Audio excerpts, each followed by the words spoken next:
이사야 54장 우리 한 절씩 교독하도록 하겠습니다. 잉태하지 못하며 출산하지 못한 너는 노래할지어다. 상고를 겪지 못한 너는 외쳐 노래할지어다.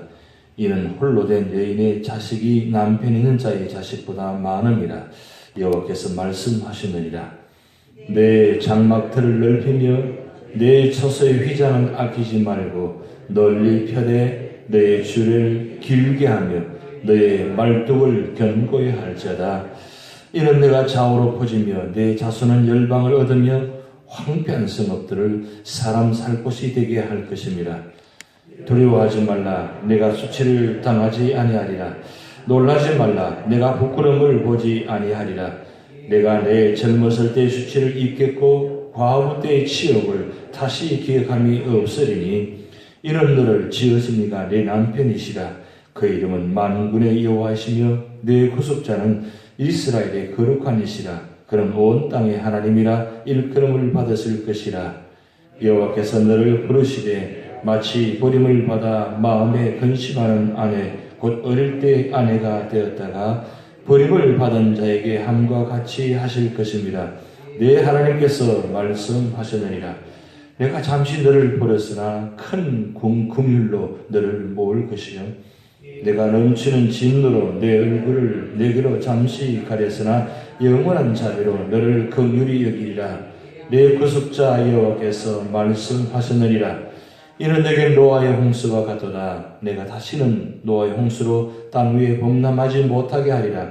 맹세한 것 같이 내가 내게 노하지 아니하며 너를 책망하지 아니하기로 맹세하였노니 산들이 떠나며 언덕들을 옮겨질지라도 나의 자비는 내게서 떠나지 아니하며 나의 화평의 언약은 흔들리지 아니하리라. 너를 긍휼히 계시는 여호와께서 말씀하셨느니라. 너 곤고하며 광풍이 요동하며 안위를 받지 못한 자여 보라. 내가 화려한 채색으로 네 돌사에 더하여 청목으로 내 기초를 쌓으며 홍보석으로 내 성벽을 지으며 석류석으로 내 성문을 만들고 내 지경을 다 보석으로 꾸밀 것이며 내 모든 자녀는 여호와의 교훈을 받을 것이니 내 자녀에게는 큰 평안이 있을 것이며 너는 공의로 설 것이며 학대가 내게서 멀어질 것인즉 내가 두려워하지 않을 것이며 공포도 내게 가까이 하지 못할 것이라. 보라, 그들이 분쟁을 일으킬지라도 나로 말미암지 아니할 것이니 누구든지 너와 분쟁을 일으키는 자는 너로 말미암아 패망하리라. 보라, 숯불을 불어서 자기가 쓸만한 연장을 제조하는 장인도 내가 창조하였고 파괴하며 진미하는 자도 내가 창조하였은즉 합도하시겠습니다. 너를 치려고 제조된 모든 연장이 쓸모가 없을 것입니다. 일어나 너를 대적하여 송사하는 모든 혀는 내게 정죄를 당하리니 이는 여호와의 정돌이 기비요 이는 그들이 내게서 얻은 공의니라. 여호와의 말씀이니라. 아멘. 우리가 신앙생활 하면서 우리가 말씀을 한 구절 한 구절 볼 때마다 어떤 마음을 보느냐 굉장히 중요한 것 같습니다. 한 구절로 인해서 그의 삶이 바뀌고 그 한 구절로 인해서 온 세계의 선교의 아버지가 될 수 있는 그런 믿음의 역사가 나타날 수 있다는 겁니다. 그래서 우리가 말씀 읽을 때 그냥 읽지 마시고 오늘 주신 이 말씀이 나에게 주신 말씀을 생각하면서 한 절 한 절 읽을 때 성령께서 여러분에게 그 말씀을 통해서 역사하시고 조명하시고 감동을 주셔가지고 그 말씀을 통해서 놀라운 큰 구원의 역사를 감당할 수 있는 믿음의 사람이 될 수 있다는 것입니다. 그래서 말씀 한 구절이 한 사람을 변화시킨 것이 아니라 그 한 사람이 변화를 통해서 온 세상을 변화시키시는 그런 능력이 말씀이 됩니다. 오늘 특별히 54장, 55장은 세계 선교 운동의 큰 역사를 나타내는 장입니다. 특별히 54장 2절 말씀 한번 같이 읽어봅니다. 다시 54장 2절 내 장막틀을 넓히며 내 처소의 휘장을 아끼지 말고 널리 펴되 너의 줄을 길게 하며 너의 말뚝을 견고히 할지어다. 이 한 절 말씀에 감동받고 어떻게 외치냐면 하나님으로부터 위대한 일을 기대하라. 그리고 하나님을 위해 위대한 일을 시도하라. 이 말을 누가 한 줄 아십니까? 바로 윌리엄 킬이라는 선교사님입니다.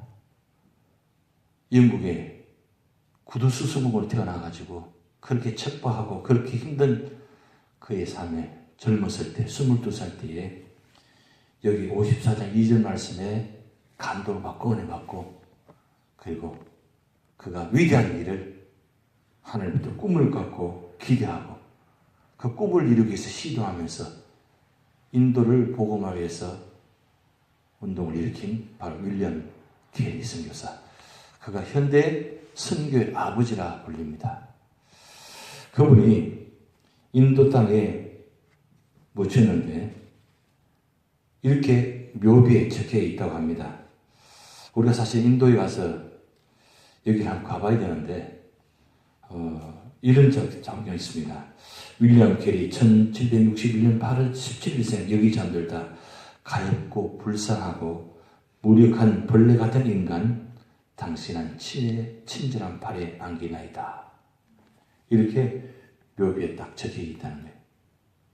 정말 누가 봐도 가엾고 불쌍하고 무력하고 그래서 무력하고 벌레 같은 인간이라고 표현할 수 있는 그런 사람이 하나님 말씀을 보는 순간 감동을 받고 그리고 꿈을 갖고 그리고 무엇보다도 하나님을부터 위대한 일을 기대하고 세상에는 소망이 없고 세상에는 희망이 없는 것 같은데 하나님 말씀 받는 순간 그가 하나님부터 위대한 일을 기대하기 시작했다는 거고 그리고 하나님을 위해서 위대한 일을 시도했다는 겁니다.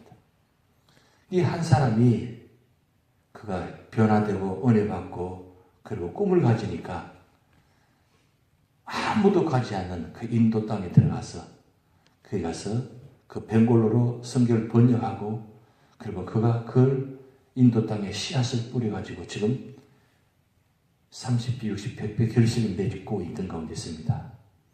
그게 우리 교회가 지금 한 교회를 세우고 지금 5개 교회가 지금 세워지고 있습니다. 이런 일이 어떻게 일어날 수 있을까요? 그게 바로 하나님의 역사입니다. 그래서 우리는 보통 그렇게 하죠. 환경이나 여건을 보면 우리는 가능도 없고 소망도 없고 희망도 없는 것 같은 보이잖아요. 근데 그렇게 보이는 것 같은 우리 교회가 얼마나 지금 큰 일을 하고 있습니까? 세상에 교회 앞에다가 세계 선교 지도를 걸어놓고 세계 선교를 하고 있고 감히 상상도 못할 일이잖아요. 지금 교회 문을 닫고 있는 교회들이 많이 있는데 교회 문을 닫는 게 아니라 오히려 세상에 뛰어나가서 교회를 세우고 있다는 것. 이건 사람의 생각을 할 수 있는 일이잖아요. 왜 하나님께서 이 마지막 때 우리 교회에 이런 큰 꿈을 주시고 이런 일을 하게 하십니까? 그게 바로 하나님 뜻이라는 거예요.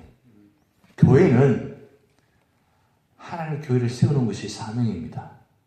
그래서 제일 기뻐하신 일입니다. 예수님께서 이 땅에 오셔서 피로 값주고 사신 것이 뭔 그 교회입니다. 그리고 베드로 그 위대한 신앙 고백기에 교회가 세워졌습니다.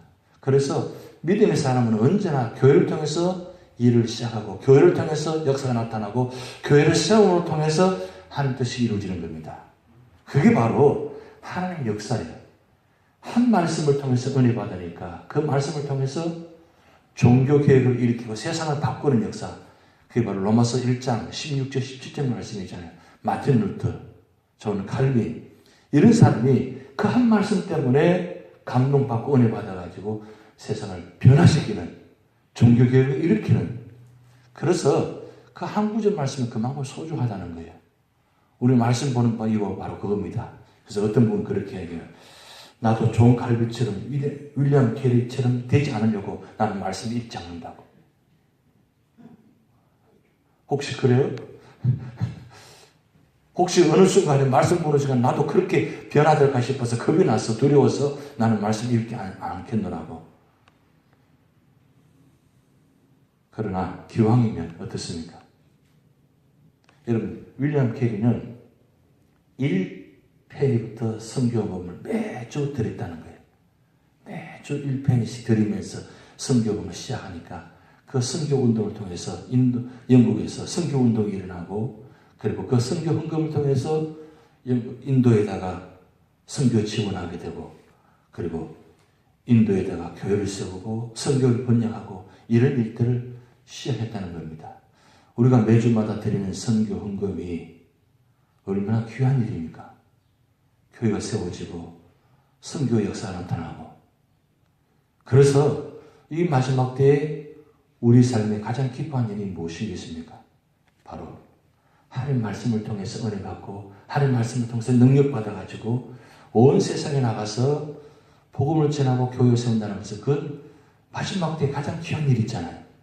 근데 왜 하나님께서 이 54장, 55장을 말씀 주시냐면, 여기 말씀 보면 굉장히 힘든 말씀들이 많이 있습니다. 홀로 된 여인 이렇게 기록되어 있는데, 지금 여기 이 말씀은 앞으로 100년 후에 이 남유다가 바벨론의 포로에 잡혀가서 70년 만에 회복되어서 돌아오는 그 모습인데, 돌아올 때 그 모습 보면 다 없어지고 홀로 된 여인처럼 그렇게 가렵고 불쌍한 여인들이라는 거예요. 70년 만에 그들이 돌아온다면 그들의 모습이 어떤 모습이 되겠습니까? 정말 연약하고 힘든 모습이잖아요. 그런데 하나님께서 지금 그들에게 무슨 말씀을 주십니까?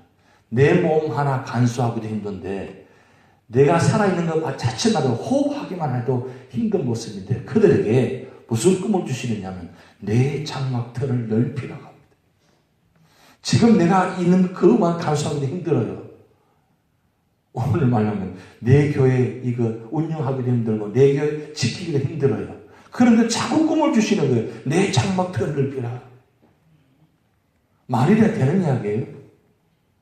하나님 제발 좀 그런 말씀 안 했으면 좋겠습니다. 그러잖아요. 근데 왜 자꾸 말씀을 주시는 겁니까? 여러분, 원래 이스라엘은 온 세상의 장자로 삼았습니다. 온 세상의 구원자로 삼았습니다. 그런 그들이 하나님을 떠나고 멀리하게 되니까 하나님께서 징계하셔서 그들을 회복시켜 주시잖아요. 왜 회복시키십니까?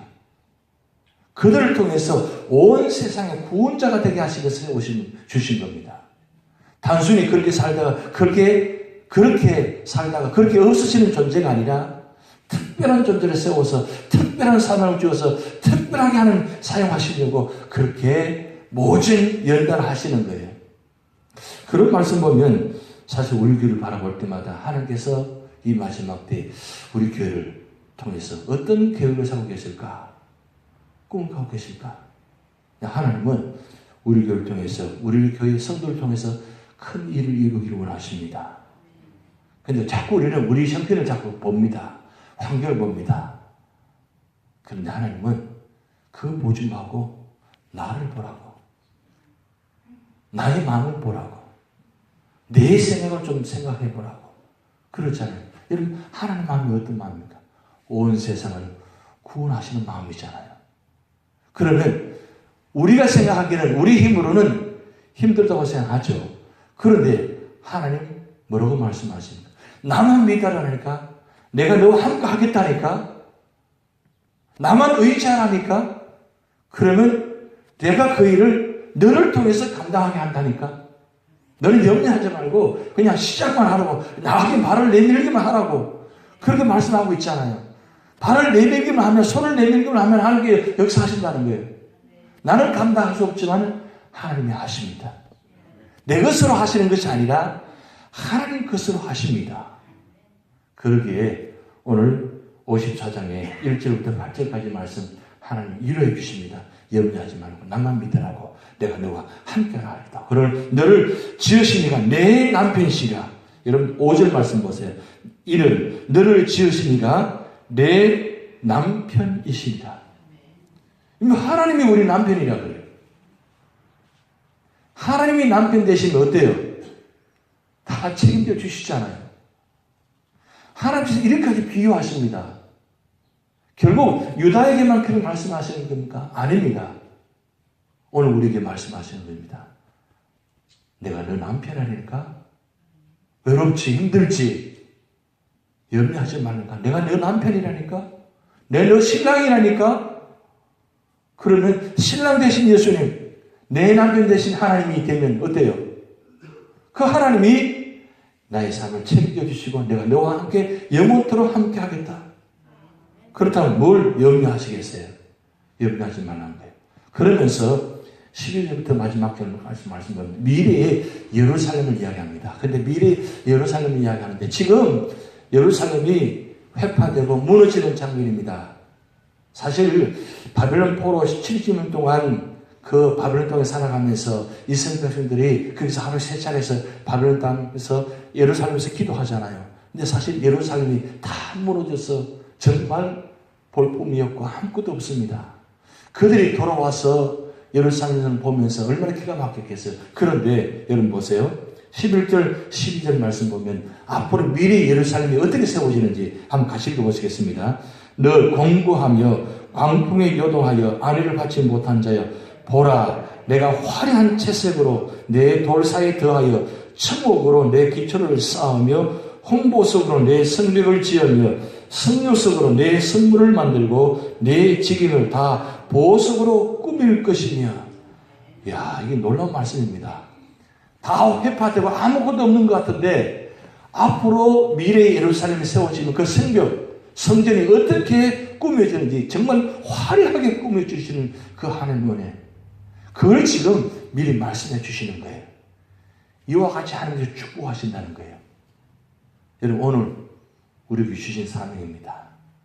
우리가 머무는 자리, 우리가 힘든 자리지만 꿈을 갖고 하나님을 위해서 위대한 일을 기대하고 하나님을 위해서 위대한 일을 시도하면 하나님께서 우리 교회, 우리 여러분 성도들에게 이 미래의 예루살렘을 하나님께서 예배해 놓으시고 준비해 놓으시고 그렇게 기록된 말씀입니다. 여러분 우리에게는 이미 천국에 요한계시록 말씀 보면 세상에 보지도 못하는 그런 엄청난 보석들을 준비해 놓으셨어요. 그러니까 우리 세상에 우리는 보석이 없다 할지라도 그런 기가 막힌 보석들을 준비해 놓으시니까 이 세상과 연연하지 말고 그 하나님을 위해서 기도하면서 나아갈 때, 그리고 하나님의 말씀 붙들고 나아갈 때 하나님의 능력이 여러분을 통해서 우리 교회를 통해서 놀라운 역사가 나타날 줄 믿습니다. 기도하시겠습니다. 하늘에 계신 우리 아버지여, 이름이 거룩히 여김을 받으시오며 나라의 임하옵시며 뜻이 하늘에서 이룬 것 같이 땅에서도 이루어지이다. 오늘날 우리에게 일용할 양식을 주옵시고 우리가 우리에게 죄전자를 사하여 준 것 같이 우리 죄를 사하여 주옵시고 우리를 시험에 들게 하지 말아주시고 다만 악에서 구하옵소서. 대개 나라와 권세와 영광이 아버지께 영원히 있사옵나이다. 아멘.